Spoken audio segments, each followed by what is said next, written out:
ꯑꯍꯥꯟꯕꯗ ꯄꯟꯅ ꯄꯥꯎꯆꯦꯗꯒꯤ ꯃꯔꯨꯑꯣꯏꯕ ꯄꯥꯎ ꯑꯃꯅ ꯁꯦꯄꯔꯦꯠ ꯑꯦꯗꯃꯤꯅꯤꯁꯇ꯭ꯔꯦꯁꯟ ꯌꯥꯎꯅ ꯀꯨꯀꯤꯅ ꯇꯥꯜꯂꯤꯕ ꯗꯤꯃꯥꯟ ꯐꯪꯗ꯭ꯔꯤꯕ ꯐꯥꯎꯕ ꯐ꯭ꯔꯤ ꯃꯨꯚꯃꯦꯟꯠꯒꯤ ꯑꯌꯥꯕ ꯄꯤꯔꯣꯏ ꯀꯣꯇꯨ ꯁꯦꯄꯔꯦꯠ ꯑꯦꯗꯃꯤꯅꯤꯁꯇ꯭ꯔꯦꯁꯟ ꯌꯥꯎꯅ ꯀꯨꯀꯤꯁꯤꯡꯅ ꯇꯥꯜꯂꯤꯕ ꯗꯤꯃꯥꯟꯁꯤꯡ ꯐꯪꯗ꯭ꯔꯤꯕ ꯐꯥꯎꯕ ꯐ꯭ꯔꯤ ꯃꯨꯚꯃꯦꯟꯠꯒꯤ ꯑꯌꯥꯕ ꯄꯤꯔꯣꯏ ꯍꯥꯏꯅ ꯀꯃꯤꯇꯤ ꯑꯣꯟ ꯇ꯭ꯔꯥꯏꯕꯦꯜ ꯌꯨꯅꯤꯇꯤ ꯀꯣꯇꯨ ꯑꯃꯁꯨꯡ Kuki women's organisation for human right ꯀꯣꯍꯣꯔꯅ ꯋꯥꯔꯦꯞ ꯂꯧꯈ꯭ꯔꯦ꯫ ꯌꯨꯅꯤꯌꯟ ꯍꯣꯝ ꯃꯤꯅꯤꯁꯇꯔ ꯑꯃꯤꯠ ꯁꯥꯍꯅ ꯁꯤꯌꯔ ꯂꯧꯗꯨꯅ ꯄꯥꯡꯊꯣꯛꯈꯤꯕ ꯑꯋꯥꯡꯕ ꯊꯥꯛꯀꯤ ꯃꯤꯐꯝ ꯑꯃꯗ ꯊꯥ ꯑꯁꯤꯒꯤ 9ꯗꯒꯤ ꯃꯅꯤꯄꯨꯔꯒꯤ ꯂꯝꯕꯤ ꯈꯨꯗꯤꯡꯃꯛꯇ ꯑꯄꯟꯕ ꯌꯥꯎꯗꯅ ꯃꯤꯌꯥꯝꯅ ꯐ꯭ꯔꯤ ꯑꯣꯏꯅ ꯆꯠꯅꯍꯟꯅꯕ ꯋꯥꯐꯝ ꯊꯝꯈ꯭ꯔꯕ ꯃꯇꯨꯡ ꯀꯨꯀꯤ ꯂꯨꯞ ꯑꯅꯤ ꯑꯁꯤꯅ ꯐꯤꯔꯦꯞ ꯑꯁꯤ ꯂꯧꯔꯛꯄꯅꯤ꯫ ꯀꯥꯡꯄꯣꯛꯄꯤ ꯗꯤꯁꯇ꯭ꯔꯤꯛꯀꯤ ꯐꯩꯖꯪꯗ ꯂꯩꯕ ꯃꯥꯔꯇꯤꯌꯔ ꯁꯤꯃꯤꯇꯔꯤꯗ ꯄꯥꯡꯊꯣꯛꯈꯤꯕ ꯔꯤꯃꯦꯝꯕ꯭ꯔꯦꯟꯁ ꯗꯦ ꯊꯧꯔꯝꯗ ꯀꯣꯇꯨ ꯑꯃꯗꯤ Kuki women's organisation for human ꯔꯥꯏꯠꯅ ꯀꯨꯀꯤꯁꯤꯡꯅ ꯇꯥꯜꯂꯤꯕ ꯁꯦꯄꯔꯦꯠ ꯑꯦꯗꯃꯤꯅꯤꯁꯇ꯭ꯔꯦꯁꯟ ꯗꯤꯃꯥꯟ ꯐꯪꯗ꯭ꯔꯤꯕ ꯐꯥꯎꯕ ꯅꯦꯁꯅꯦꯜ ꯍꯥꯏꯋꯦ ꯐꯥꯎꯗꯨꯅ ꯆꯠꯄꯗ ꯑꯊꯤꯡꯕ ꯑꯗꯨꯃꯛ ꯊꯝꯅꯕ ꯋꯥꯔꯦꯞ ꯂꯧꯈꯤꯕꯅꯤ꯫ ꯊꯧꯔꯝ ꯑꯗꯨꯗ ꯀꯨꯀꯤꯖꯧꯁꯤꯡꯅ ꯇꯥꯜꯂꯤꯕ ꯂꯦꯖꯤꯁꯂꯦꯆꯔ ꯌꯥꯎꯕ ꯌꯨꯅꯤꯌꯟ ꯇꯦꯔꯤꯇꯣꯔꯤ ꯁꯦꯄꯔꯦꯠ ꯑꯦꯗꯃꯤꯅꯤꯁꯇ꯭ꯔꯦꯁꯟ ꯐꯪꯗ꯭ꯔꯤꯕ ꯐꯥꯎꯕ ꯍꯟꯕ ꯂꯩꯇꯅ ꯂꯥꯟꯊꯦꯡꯅꯕ ꯗꯤꯃꯥꯟ ꯑꯁꯤ ꯃꯄꯨꯡ ꯐꯥꯅ ꯐꯪꯗ꯭ꯔꯤꯕ ꯐꯥꯎꯕ ꯃꯈꯜ ꯑꯃꯗꯒꯤ ꯀꯨꯀꯤꯖꯧ ꯑꯦꯔꯤꯌꯥꯗ ꯐ꯭ꯔꯤ ꯃꯨꯚꯃꯦꯟꯠ ꯇꯧꯕ ꯌꯥꯍꯟꯗꯕ ꯗꯤꯃꯥꯟ ꯑꯁꯤ ꯐꯪꯅꯕ ꯍꯣꯠꯅꯕꯗ ꯗꯦꯃꯣꯀ꯭ꯔꯦꯇꯤꯛ ꯑꯣꯏꯕ ꯃꯈꯜ ꯃꯈꯥ ꯀꯌꯥꯒꯤ ꯈꯣꯡꯖꯪ ꯆꯪꯁꯤꯟꯕ ꯗꯤꯃꯥꯟ ꯑꯁꯤꯒꯤ ꯃꯥꯌꯣꯛꯇ ꯀꯅꯥꯒꯨꯝꯕ ꯈꯔꯅ ꯂꯩꯉꯥꯛꯀ ꯌꯥꯅꯔꯝꯂꯕꯗꯤ ꯐꯨꯔꯨꯞ ꯑꯁꯤꯒꯤ ꯃꯥꯌꯣꯛꯇ ꯂꯩꯕꯅꯤ ꯍꯥꯏꯅ ꯂꯧꯕꯒ ꯂꯣꯏꯅꯅ ꯀꯨꯀꯤꯖꯧ ꯃꯤꯌꯥꯝꯒꯤ ꯌꯦꯛꯅꯕꯅꯤ ꯍꯥꯏꯅ ꯂꯧꯕ ꯁꯦꯄꯔꯦꯠ ꯑꯦꯗꯃꯤꯅꯤꯁꯇ꯭ꯔꯦꯁꯟꯒꯤ ꯃꯇꯥꯡꯗ ꯒꯚꯔꯅꯔꯅ ꯑꯔꯥꯝꯕꯥꯏ ꯊꯤꯡꯒꯣꯜꯗ ꯊꯝꯈꯤꯕ ꯋꯥꯐꯝ ꯍꯟꯗꯣꯛꯄ ꯀꯨꯀꯤꯖꯧ ꯚꯣꯂꯟꯇꯤꯌꯔꯁꯤꯡ ꯐꯥꯕ ꯄꯨꯟꯕ ꯌꯥꯔꯣꯏ ꯀꯔꯤꯒꯨꯝꯕ ꯐꯥꯕ ꯄꯨꯟꯕ ꯆꯠꯊꯔꯛꯂꯕꯗꯤ ꯗꯤ.ꯁꯤ ꯑꯃꯗꯤ ꯑꯦꯁ.ꯄꯤꯅ ꯊꯧꯗꯥꯡ ꯄꯨꯕ ꯀꯨꯀꯤꯖꯧ ꯃꯤꯌꯥꯝꯒꯤ ꯑꯄꯥꯝꯕꯒꯤ ꯃꯥꯌꯣꯛꯇ ꯂꯩꯉꯥꯛꯅ ꯅꯝꯍꯥꯗꯨꯅ ꯇꯞꯄ ꯍꯥꯏꯕꯅꯆꯤꯡꯕ ꯋꯥꯔꯦꯞ ꯀꯌꯥ ꯂꯧꯈꯤ꯫ ꯋꯥꯔꯦꯞ ꯀꯌꯥ ꯑꯁꯤꯒꯤ ꯃꯊꯛꯇ ꯁꯦꯄꯔꯦꯠ ꯑꯦꯗꯃꯤꯅꯤꯁꯇ꯭ꯔꯦꯁꯟ ꯑꯃꯠꯇ ꯉꯥꯏꯔꯕ ꯋꯥꯔꯣꯏꯁꯤꯅꯤ ꯍꯥꯏꯕ ꯋꯥꯐꯝꯁꯨ ꯊꯝꯅꯔꯛꯂꯤ ꯍꯥꯏꯅꯁꯨ ꯄꯥꯎꯁꯤꯡ ꯃꯈꯥ ꯇꯥꯅ ꯐꯣꯡꯗꯣꯔꯛꯂꯤ꯫ ꯑꯃꯔꯣꯝꯗꯅ ITLF ꯑꯃꯗꯤ ꯀꯣꯇꯨꯒꯤ ꯀꯥ ꯍꯦꯟꯕ ꯊꯧꯑꯣꯡꯁꯤꯡ ꯃꯈꯥ ꯇꯥꯅ ꯆꯠꯊꯍꯜꯂꯕꯗꯤ ꯋꯥꯔꯣꯏꯁꯤꯟ ꯄꯨꯔꯛꯀꯅꯤ ꯊꯥꯖꯗꯦ ꯑꯦꯂꯥꯡꯕꯝ ꯖꯣꯟꯁꯟ꯫ ꯌꯨꯅꯥꯏꯇꯦꯗ ꯀꯃꯤꯇꯤ ꯃꯅꯤꯄꯨꯔ UCMꯒꯤ ꯍꯥꯟꯅꯒꯤ ꯄ꯭ꯔꯁꯤꯗꯦꯟꯠ ꯑꯣꯏꯔꯝꯕ ꯑꯦꯂꯥꯡꯕꯝ ꯖꯣꯟꯁꯟꯅ ꯃꯤꯌꯥꯝꯒꯤꯗꯃꯛꯇ ꯁꯥꯕ ꯑꯣꯄꯟ ꯖꯤꯝ ꯑꯃ ꯉꯁꯤ ꯍꯧꯅꯕꯤ ꯃꯇꯨꯡꯏꯟꯅ ꯍꯥꯡꯗꯣꯛꯇꯨꯅ ꯃꯤꯌꯥꯝꯅ ꯈꯨꯠꯁꯟꯅꯈ꯭ꯔꯦ꯫ ꯂꯣꯏꯅꯅ ꯃꯅꯤꯄꯨꯔꯗ ꯊꯣꯛꯂꯤꯕ ꯏꯔꯥꯡ ꯑꯁꯤꯗ ITLF ꯑꯃꯗꯤ ꯀꯣꯇꯨꯅ ꯂꯧꯔꯤꯕ ꯀꯥ ꯍꯦꯟꯕ ꯊꯧꯑꯣꯡꯁꯤꯡ ꯑꯁꯤ ꯃꯈꯥ ꯇꯥꯅ ꯆꯠꯊꯍꯜꯂꯕꯗꯤ ꯋꯥꯔꯣꯏꯁꯤꯟ ꯄꯨꯔꯛꯀꯅꯤ ꯊꯥꯖꯗꯦ ꯍꯥꯏꯅ ꯑꯦꯂꯥꯡꯕꯝ ꯖꯣꯟꯁꯟꯅ ꯐꯣꯡꯗꯣꯛꯈ꯭ꯔꯦ꯫ ꯀꯩꯁꯥꯝꯊꯣꯡ ꯑꯦꯂꯥꯡꯕꯝ ꯂꯩꯀꯥꯏꯒꯤ ꯅꯝꯕꯨꯜ ꯃꯄꯥꯜꯗ ꯁꯥꯔꯤꯕ ꯔꯤꯚꯔ ꯁꯥꯏꯠ ꯑꯣꯄꯟ ꯖꯤꯝ ꯁꯪꯒꯥꯕꯒ ꯃꯔꯤ ꯂꯩꯅꯅ ꯑꯦꯂꯥꯡꯕꯝ ꯖꯣꯟꯁꯟꯅ ꯐꯣꯡꯗꯣꯔꯛꯄꯗ ꯍꯧꯖꯤꯛꯀꯤ ꯃꯇꯝꯗ ꯑꯍꯜ ꯑꯉꯥꯡ ꯃꯤꯄꯨꯝ ꯈꯨꯗꯤꯡꯃꯛꯅ ꯁꯥꯖꯦꯜ ꯇꯧꯕꯒꯤ ꯆꯥꯡ ꯍꯟꯊꯔꯛꯄꯅ ꯑꯅꯥ ꯑꯌꯦꯛ ꯊꯣꯛꯄꯒꯤ ꯆꯥꯡ ꯋꯥꯡꯈꯠꯂꯛꯂꯤ꯫ ꯃꯔꯝ ꯑꯁꯤꯅ ꯃꯤꯌꯥꯝꯅ ꯅꯣꯡꯃꯒꯤ ꯑꯣꯏꯅ ꯁꯥꯖꯦꯜ ꯈꯖꯤꯛꯇꯪ ꯑꯣꯏꯔꯕꯁꯨ ꯇꯧꯕ ꯌꯥꯅꯕꯒꯤ ꯋꯥꯈꯜꯂꯣꯟꯗ ꯑꯣꯄꯟ ꯖꯤꯝ ꯑꯁꯤ ꯍꯥꯡꯗꯣꯛꯄꯅꯤ꯫ ꯃꯈꯥ ꯇꯥꯅ ꯏꯀ꯭ꯋꯤꯞꯃꯦꯟꯠꯁꯤꯡ ꯍꯥꯞꯆꯤꯟꯗꯨꯅ ꯍꯦꯟꯅ ꯆꯥꯎꯊꯣꯛꯅꯕ ꯄꯥꯟꯗꯝꯁꯨ ꯊꯝꯂꯤ꯫ ꯂꯣꯏꯅꯅ ꯃꯤꯌꯥꯝꯅꯁꯨ ꯑꯣꯄꯟ ꯖꯤꯝ ꯑꯁꯤ ꯏꯁꯥ ꯏꯁꯥꯒꯤꯅꯤ ꯈꯟꯗꯨꯅ ꯆꯦꯛꯁꯤꯟꯅ ꯁꯤꯖꯤꯟꯅꯕꯤꯌꯨ ꯍꯥꯏꯅꯁꯨ ꯑꯥꯄꯤꯜ ꯇꯧꯈꯤ꯫ ꯑꯃꯔꯣꯝꯗ ꯂꯝꯗꯝ ꯑꯁꯤꯗ ꯊꯣꯛꯂꯤꯕ ꯏꯔꯥꯡ ꯑꯁꯤꯒꯤ ꯃꯇꯥꯡꯗ ꯄꯜꯂꯗꯨꯅ ꯃꯍꯥꯛꯅ ꯍꯥꯏ ꯏꯟꯗꯤꯌꯥ ꯒꯚꯔꯟꯃꯦꯟꯠꯅ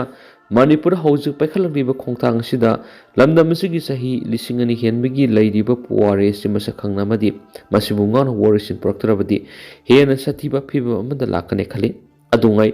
ꯕ꯭ꯔꯤꯇꯤꯁ ꯏꯟꯗꯤꯌꯥꯒꯤ ꯃꯅꯨꯡꯗ ꯆꯜꯂꯝꯗꯕ ꯃꯅꯤꯄꯨꯔꯒ ꯕ꯭ꯔꯤꯇꯤꯁ ꯏꯟꯗꯤꯌꯥꯒꯤ ꯃꯅꯨꯡꯗ ꯂꯩꯔꯝꯕ ꯂꯨꯁꯥꯏ ꯍꯤꯜꯁ ꯑꯃꯗꯤ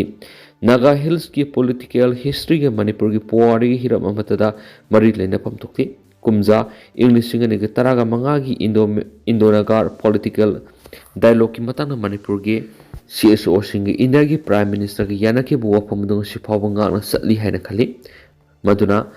ꯌꯥꯅꯈꯤꯕꯗꯨꯒꯤ ꯃꯥꯌꯣꯛꯇ ꯈꯣꯡꯊꯥꯡ ꯑꯃꯠꯇ ꯂꯧꯈꯠꯐꯝ ꯊꯣꯛꯇꯦ ꯍꯥꯏꯅ ꯈꯜꯂꯤ꯫ ꯍꯧꯖꯤꯛ ꯀꯨꯀꯤ ꯐꯨꯔꯨꯞꯀꯤ ꯃꯤꯑꯣꯏꯁꯤꯡꯅ ꯇꯥꯜꯂꯤꯕ ꯗꯤꯃꯥꯟ ꯑꯁꯤ ꯏꯪ 2015ꯒꯤ ꯀꯨꯀꯤꯒꯤ ꯂꯨꯆꯤꯡꯕꯁꯤꯡ ꯌꯥꯎꯅ ꯂꯧꯈꯤꯕ ꯋꯥꯔꯦꯞ ꯑꯗꯨꯒꯤ ꯃꯅꯨꯡ ꯆꯟꯅ ꯁꯣꯂꯨꯁꯟ ꯄꯨꯔꯛꯀꯗꯕꯅꯤ꯫ ꯃꯇꯝ ꯑꯗꯨꯗ ꯂꯧꯈꯤꯕ ꯋꯥꯔꯦꯞ ꯑꯗꯨꯗ ꯄ꯭ꯔꯥꯏꯝ ꯃꯤꯅꯤꯁꯇꯔꯅ ꯃꯅꯤꯄꯨꯔꯒꯤ ꯏꯁꯨꯁꯤꯡꯗ ꯃꯤꯌꯥꯝꯒꯤ ꯑꯌꯥꯕ ꯌꯥꯎꯗꯕ ꯋꯥꯔꯦꯞ ꯂꯧꯔꯣꯏ ꯍꯥꯏꯈꯤꯕꯗꯨ ꯀꯥꯎꯐꯝ ꯊꯣꯛꯇꯦ ꯑꯃꯗꯤ ꯂꯦꯡꯗꯅ ꯂꯩꯔꯤ ꯍꯥꯏꯅ ꯂꯧꯏ꯫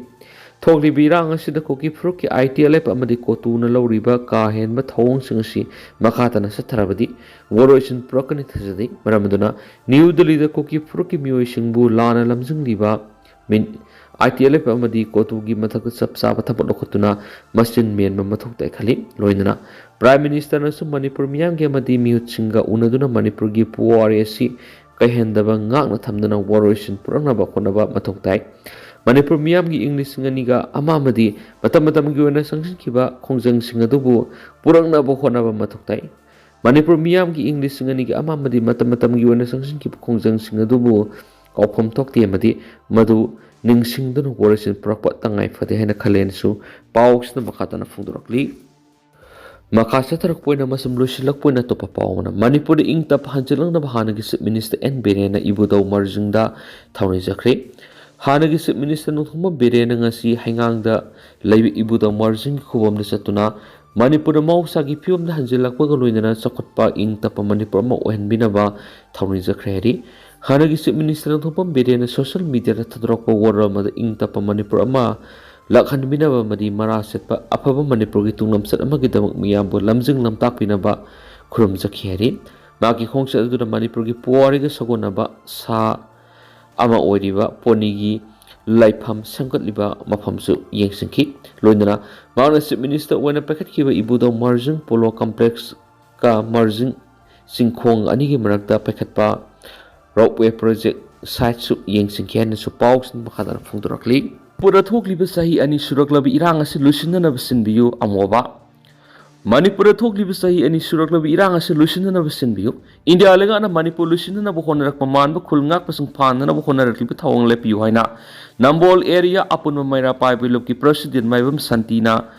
Poire Marol Maira Pai upon Manipur All Manipur Women's Voluntary Association Amwabagi Miyang Makada Lupus in Sinduna, Nambolang a sipang to Papag mi pam the Fondorakli, Mana Makataraduna, Iranga the India Lengake, she fighting policing amadi at a central forcing the Matausum Natauda Badegi Mita Miyangi Punsimadi, Lantum Kia Mang Takli, Maramaduna, Masaki Mazati Kanzana Bakulngak Masing Tolakibani, Masana, Palm Tolokibanati. Khulngak masing thoklam dragadi mitai zati mutlam basu yai aduna India legang namati Manipur ki governor na khulngak pasung fana bokhona ragli be thawong khulak te lepkada bani coming operation to lepkada bani Manipur ki CM bu pham thado halaga PR salai handuna khulngak pasung fana na bokhona bu khutak te gi lepo anau bolenga ama semalo irang lusin na basin bi wai ki paw gi mipham du atai thomi kya sar ya khen su paw st makata na report tawri amarondana Dr. Kurakpam Ibu Yaima Advocate the Global Peace Award 2025 Kushner Krik. Taraga mga subi Asian Dalit Sahitya Conference 2025 Nepal, Pragaya, Pakistan, Kamladi, Kathmandu, Nepal Pangtokrik. Asian Conference adu Japan, Thailand, India amadi Nepal gi mafam kyari gi saknairaba delegate singna saruk yaduna magi leibak singna thingnari bisu kya khanaki loinana hauzi ka thokpaga loinana social worker oina work toriba miyoi singda national number international award kya speedun ikai kumna budki makoi dugi manungda hauzi anisuba bar council of Manipur gi chairman EC oiriba Dr. Khoirakum Iboyama advocate lemjeringai oiraba Global Peace Award 2025 kushina khriari Award Yenthokpagi Thauramadu Rashi Babu Pariyar, former Member of Parliament's National Assembly Nepal Chief Guest Dr. Y. Mahendra Kumar Singha, National Secretary BDSAN's Convener Global Corona Award Committee, Indiana Guest of Honor Amadi, Mr. Kohaji Uhukura President Fuji Oke Japanese Language Center Private Limited Japan Special Guest of Honor Amadi, Man Prasad Sristha Nepal India Dalit Friends Organization President Member Oina Saruk Yaduna Pangtuki Conference to the Matangi Taragataruk Super Asians Dalit Sahitya Conference Thailand Gi Kunung Bangkok the Pangtok Pahaina Mot Amatu in a Lepnaki Haidinasu Paus the Makatari Makasa Tarakoina Pausal Pausi editorial Mamna Tamzari Apaba Wakalo on the Yumpam Oerga Apaba Tabakra Taramsi Ngasigi taibang paan the lady by Mueva Koziba Makalasi Matam Gimatung in a Sokolak Gimatung in a Sanalon set Saksa Yutak Pizet Lighting Amasum Yum like I Nising Mukudi Makta left and Ahong Banayamadi Honklip Asuno Honglip Ahong Wasingasi Matam Gasuna the Vamadi Zati Eduki Masagi Lazari was at Nalon set Amasum Pizet Lighting a Sangdam Narubada Maring Marang Sushinada but talked of Nati Malemas the lady by Koi Mueva Kutima Pazaba Pirol Makal Kiagi Lighting Sing Season Abamadi Pazaba Yunkai Saduna Ahangba Ahawa Saduna Nungai Hingba Pami Dubu Panapamduna Su Kaluba Kudimak Hek Pangtopa Habiduring Amati Adoba Koi Mueva Quite Gitarkar or Ibisi Wak Culture Mahandana Tauna Lane Isagi Amadi Tungi Zati Dugidama Garigum Apabataba Mataura Adoni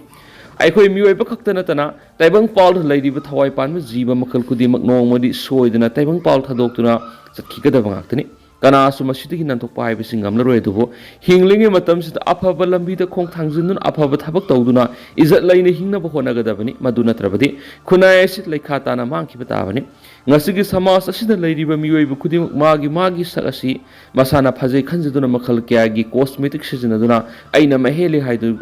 haibigi matawgum onthokpa mawng amana satnari aduga aki amawgi thaba asi nupi singna khara heli mamangai haiba tare matamdu khunai sigi nupi singi yumbalon chatlamba lamja sajat amadi sizinaramba aki amawdu hauziki matam asida satnariba siga sangdamnadunu yengnarubada hainingai leitana khetnaba haibadu oire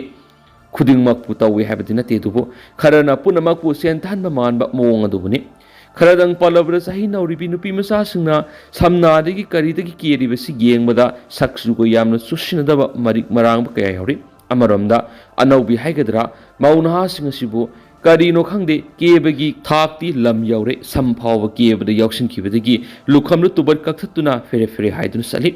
maunahad nate mauhal phawba isutada samtienba tanabagi lamjel asidi yauksilakti hairiba singasigi matakta mobile phone khunai sida piragliba anauba saitheng yengsindabi yaraktre asumna khunai sigi nupi singna aki amogi lambi lamjel tanarakpada jati edugi mausagi leijari bisana lonsatagi wangma lanthokiba tarabadi malemgi leiriba tungan majati singna manipuri jati asida thamliba ikai khumna badugi sang nomgi hantarakpa masana tabani matang asida kharadang Thamjaning wafamdi honglakliba matamgi isil yaudaba yade dubu aikhoi lamdam asida pokpani lamdam asigi lehaudagi saurakpani maramaduna khunai asigi jati asigi amadi tungi mirolgi damak hiram kudimakta afaba wakhalonda yumpham oiraga afaba thabak khradi tawramsi aikhoi izat laina hingsi work culture yukhatuna afaba thabak khradi tawramsi eba paujal pausigi editorial memni special content moina memna thamjari Priyas NEET Biology sangai pro NTA NEET UG Biology admission hauzari class 10 thakraba mahiroi singi damakta tha marigi foundation course amadi class 12 thakraba mahiroi singi damakta lakliba NTA NEET UG 2026 ki tha nipan ki target course pizari hairiba class ngasi matik sani experience lairaba faculty singna takpigani akoina pizariba khudong chaba singa du clear basic concepts easy memory tricks regular test series PYQ analysis mock test na singmani loinana matik sani equip oiraba smart classroom facility su pizari March ki tang 2 amadi April ki tang 3 dagi class asi mathang sina hauzaragani thuna lakpidunu mingsan biu akupa modor gi damak Priyas NEET Biology sangai pro FCI rota lakpiduna amadi aikoigi contact number 7005534385 natraga 700537